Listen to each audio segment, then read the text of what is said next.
Daf Yomi tractate Bava Batra, page 171, A, top of the page, with the words Bishlomo Beidina. Bishlomo Beidina alime le'afoke mimona ela edim she'asu shlichutan chozrin ve'osin shlichutan. Granted, a court can write a new document because the court has the power to confiscate money.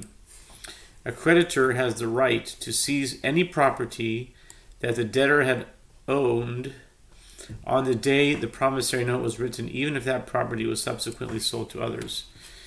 The earlier the date of the note, the more properties it applies to. By dating the new document on the date of the original document, the creditor is once again given the right to seize properties from those who had purchased land from the debtor in between the date of the original loan and the date the new promissory note is actually written. The court has such confiscatory power.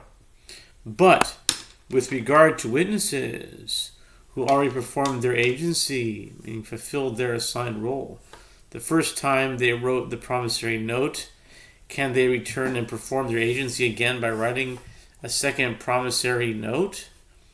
Velo. Yehomer Yehuda Marav. Eidim koisin afilu asarash tarois al sode achas. The Gemara asks, and is it so that witnesses are not empowered to do so? But doesn't Rabbi Yehuda say that Rav says witnesses who are commissioned to write a deed for the transfer of property may write even 10 deeds for one field? If the original deed is lost or destroyed, the witnesses may write a replacement deed for the purchaser even if the deed is lost many times. Rav Yosef Omar Bishtar Matana. Rav Yosef says in answer to this question, Rabbi Yehuda's statement was concerning a gift of deed, not a bill of sale. A gift of land has no guarantee. If it is repossessed from the recipient by the giver's creditor to repay the giver's debt, the recipient has no recourse and cannot collect any money from anyone. Therefore, in this case, no one is jeopardized by the writing of many replacement deeds, which are intended only to serve as a proof that the recipient is actually entitled to the land. V'Rabba Omar b'shtar she'ein bo achrayus. And Rabba says it is possible to say that Rabbi Yehuda's statement applied even with regard to a bill of sale that does not have a guarantee in it. In that case as well, there is no potential loss to any purchasers of land. By contrast, in the case of a promissory note, which can be used to repossess property from those who have purchased land from the debtor, witnesses do not have the authority to predate a document and thereby subject more purchasers to possible land seizures due to the predating of the document. My brayso detanya haishayu noishin boy 1000 zuz ufara mehen 500 zuz edim merkorin es ashtar the kois vi noishtar achar Mizman Rishon, Dev Rabbi Yehuda, Rabbi Yosef Omer, Shtar ze yehe munach b'mkoim ma'yiktu shovar. The Gemara cited an excerpt from the Braita earlier. It now cites it in full. What is the full text of the Braita?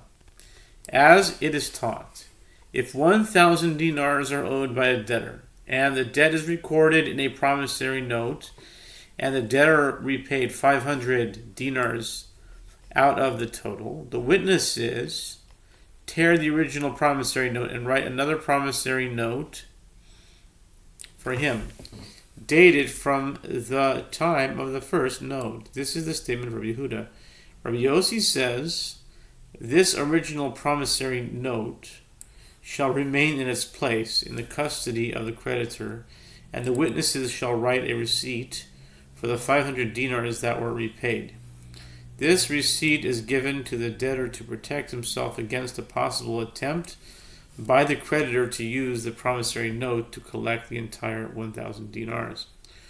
ומפני ששני דברים אמרו כוספין שובר, אחס כדי שיחויף לפרעוי, ואחס כדי שיגבה מזמן ראשון.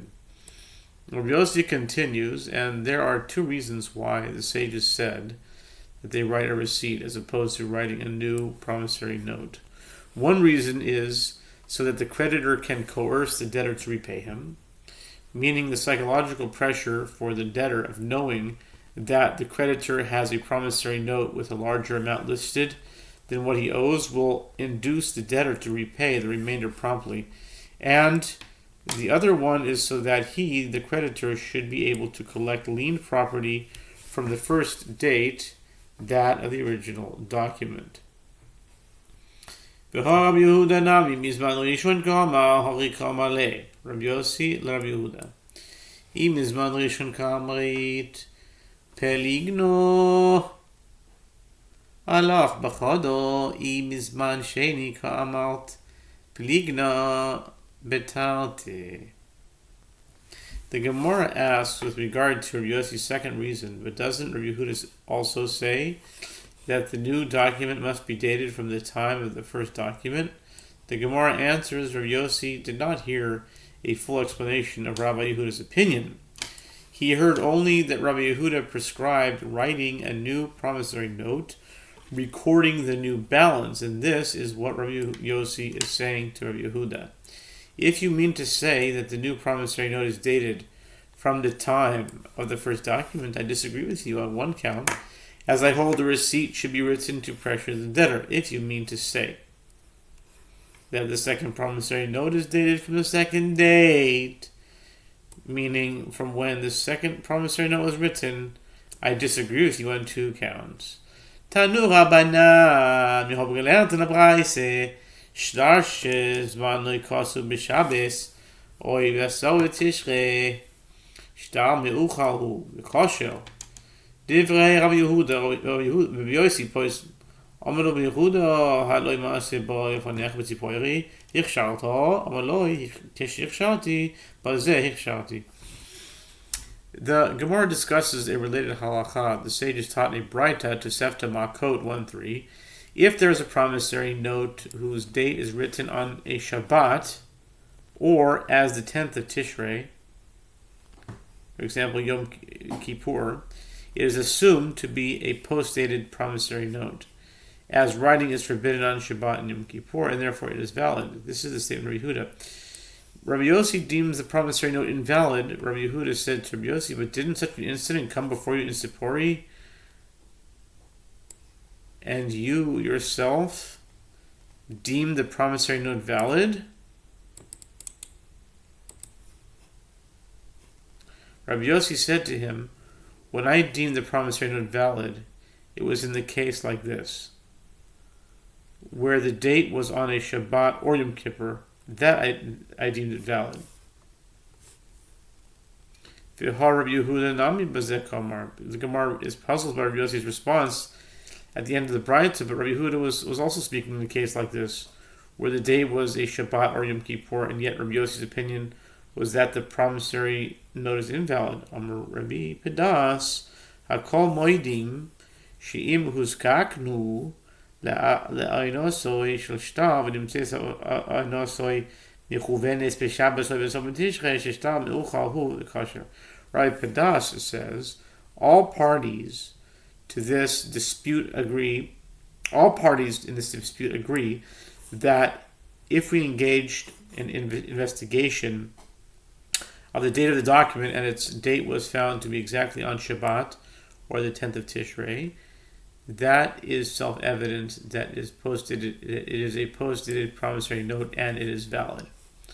What's interesting is that we in this daf we have Tzipori, and this is where it gets very deep, that last night I had a dream and someone in there was named I didn't see the person, but I heard them calling Zipporah or Zipporah, any one of those things. This was last night.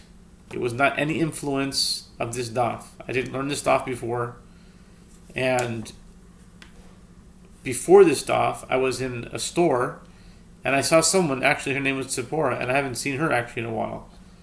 And in my dream, this Zipporah came up. And now I'm seeing Zippori. It's related. So, it's very interesting.